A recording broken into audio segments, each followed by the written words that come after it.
another episode of The Power Up. I'm your host, Velia. And remember, today's episode is brought to you by Velia Chavez Insurance and Income Tax Services. And today, it's super exciting for me to be here because I'm with my friend, Miss Gabby, MrsBlinkx from MrsBlinkx Jewelry. And we're here because we're so excited for her. She's been working really hard in starting her business. And she recently was able to finally have her own retail space. And so we're here to learn a little bit more about what she does and how she worked hard and how she was committed and dedicated to achieving her dream of having this space here in which we are here today. Thank you for having us, Gabby. Good morning. Yes, good morning, everyone. Just like Belia said, first of all, I want to thank you for taking the time to come out here and, give us a little, take a look at what we've been going on. But yes, my name is Gabriela Ińiguez, and I'm the owner of MrsBlinkx Jewels. It's a company that it started about 5 years ago with just me making stainless steel necklaces. I've been doing a lot of city pop-ups. I pretty much didn't have a store or an online store, so pretty much the majority of my work has been, throughout the city that I lived in.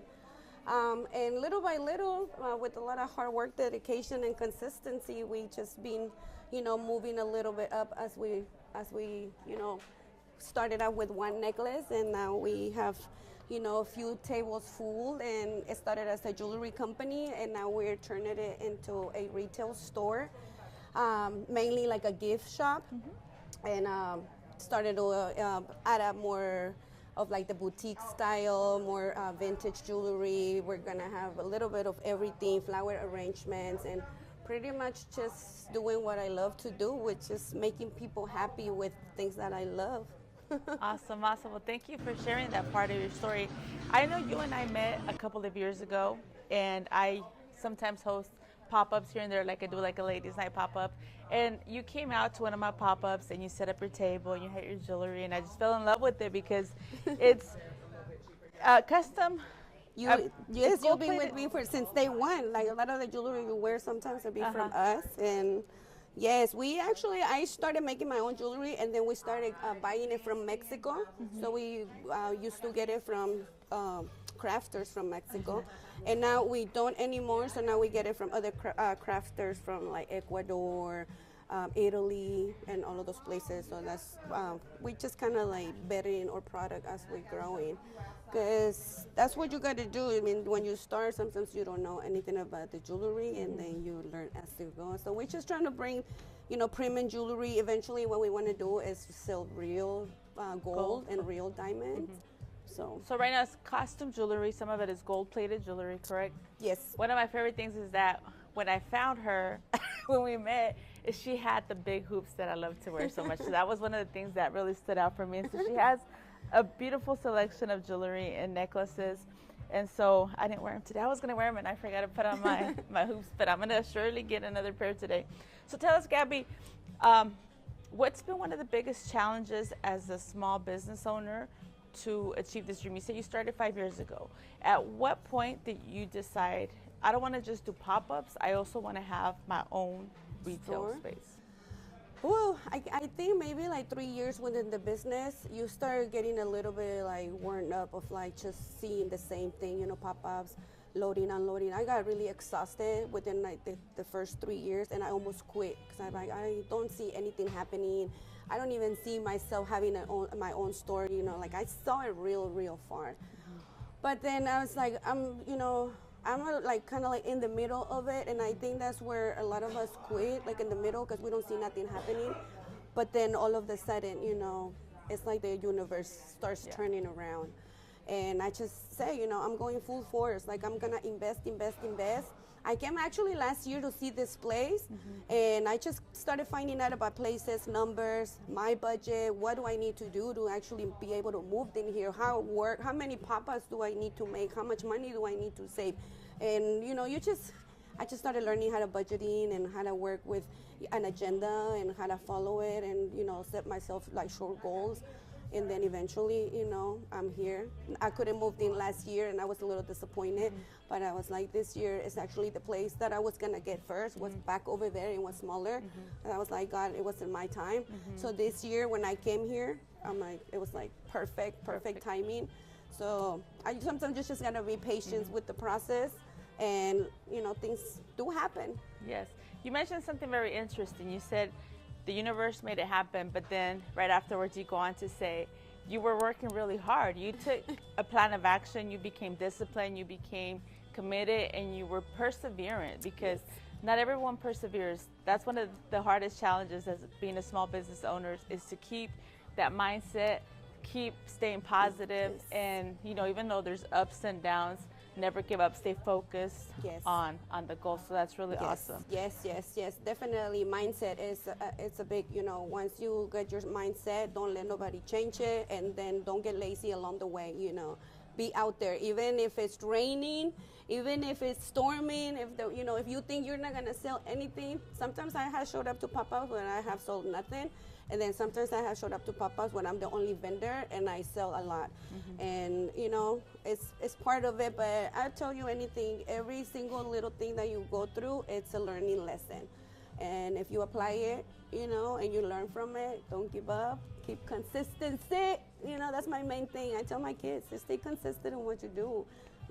It takes hard work, dedication. Things don't happen for free, and you gotta work double, because a lot of you people don't believe in you. They're like, starting a little business, how cute.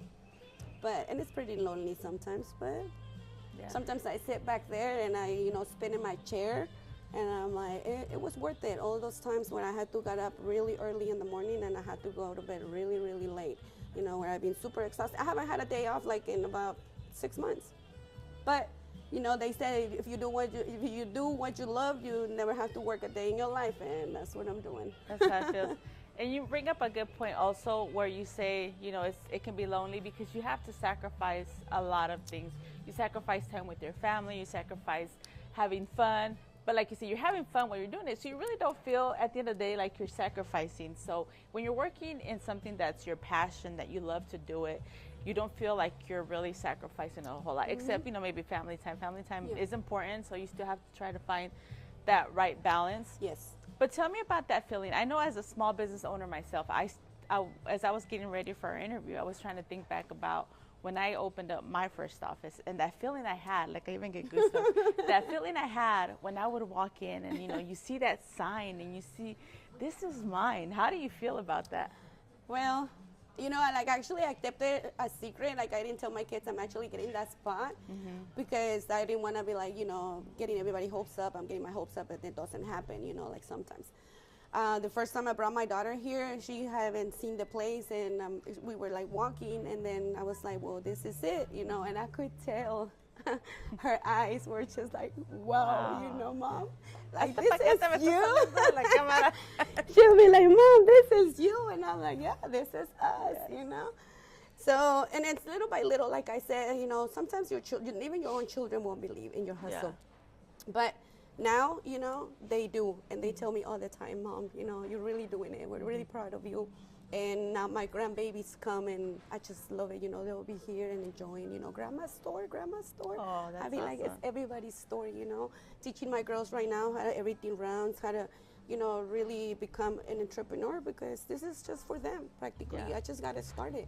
Now, I'm like you, you're teaching your young lady how to do what you do, and that's what I'm doing with my own too, sharing all my knowledge so they won't have to struggle, and so their journey will be a lot shorter than what it's taking me. That's awesome.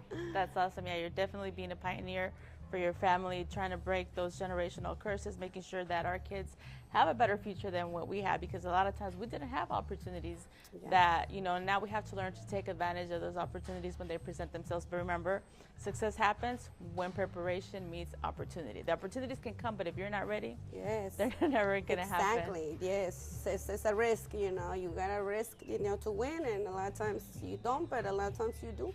Yeah. And everything's worth it. Everything's Awesome. worth it. And I saw that for Mother's Day, you had the whole family. All the girls were helping you. They were all making the floor arrangements. Yes. I got it on that agenda, and I was like, what do we need to do to execute this Mother's Day? I want to quadruple my money this year, like I have said. So I started real early. I started like 6 months ago. Like, okay, what do I need to do to get to that point? And then how many people do I need to get to for me to be able to execute? So I had to bring my daughters along, you know, and I was like, okay, officially, I'm going to, you know, pay you as team members, not as just helping me, you know, because so you guys can feel like you guys belong somewhere and you guys actually working and not just, oh, we're helping mom, you know. So I'm starting to switch the little mindset to where it's actually, okay, now we're working and not just, oh, we're just gonna go help her out. So we did really good. They did awesome. You know, their customer service was phenomenal. They were just selling, and they were feeling really proud. You know, they were just selling and selling and selling. My daughter Jasmine was like, Mom, I'm still shocked, you know, how many things we were selling, like, by the minute. So that gave them a little encouragement. Okay, you know, things are working out. So Motivation. Full more. That's awesome. You know, a few weeks ago, I was watching a video where a dad was paying his daughter to do some work for him. And the mom was saying something about, like, that's not right. You shouldn't be charging your father. Your father's helping you with school. He does so much for you. Why should you pay him? He's like, hey, I'm paying for her school so she can learn a skill that I need help with. And so I think it's important that you do pay your kids. Sometimes they're like, no, you're spoiling your kids. It's like, no, you're teaching them that if you work hard, you can get paid, and that your work and your effort is worth money. And that way they learn to also position themselves for their future, you know, where they're not taking, you know, working for free and people taking advantage of them. Perfect example last week, you know, my daughter was like, first, Mom, can I borrow, you know? And I was like, well, I got a couple of things that you can do to earn that. Right. So after that, the text wasn't, Mom, can I borrow? The next text was, Mom, what can I do to make money today? Okay, awesome. I got plenty of things for you to do. That's amazing. That's amazing. Well, I'm so excited for you. We're so happy for you. Give us the address so that people can come out and check out your new store. Well, we are inside the Super Flea. The address is 6200 St. John Avenue here in Kansas City, Missouri. Not 100% sure about the zip code, but we are like right by the main entrance. So as you come in, the first hall to your left, we're like right by the middle. So you cannot miss us. We're here with all this bling bling. Awesome. Well, thank you so much. Is there anything else you wanted to share with us today? No, just thank you very much for coming out here. Thank you very much for everybody that follows, supports, you know, not just her business, but my business as well. Because Belia now is officially our income tax person. We've been doing a small business income tax with Belia. So we're building a really good relationship, and I'm so thankful for that. Thank you so much, everybody. Thank you. And I also love to support small businesses that support my business, because I understand the struggles and the challenges that we all face, and we're all in this together. Yes. Networking, it's very, very big. Thank you so much, Gabby. The best of luck to you, and thank you all for tuning in today. And remember, today's podcast is brought to you by Gabriela Chavez Insurance and Income Tax Services. Stay tuned for the next one. Thank you, guys.